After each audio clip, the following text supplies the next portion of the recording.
When it comes to using lipless baits like this jack that we're using today, there's a couple different cadence options. And to me, I use one that's a little bit different than I guess most.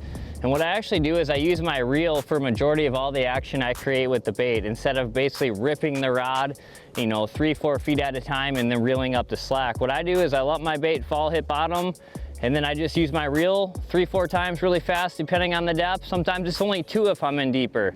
But I'm using the reel the whole time to basically imply action to this bait. A couple things that this allows me to do is, for one, it's a lot easier on my body. You know, I don't have to constantly be ripping it all day long.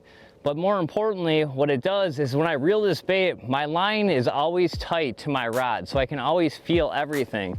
I can either feel the bite, I can control the fall rate of my bait back down the bottom if I drop my rod tip to speed it up. But the most important thing is I'm always keeping it tight to feel that bite or bottom. And so to me, it's one of those things where having a high-speed reel like this Revo Rocket here makes life a lot easier. But at the same time, it's a lot easier on my body.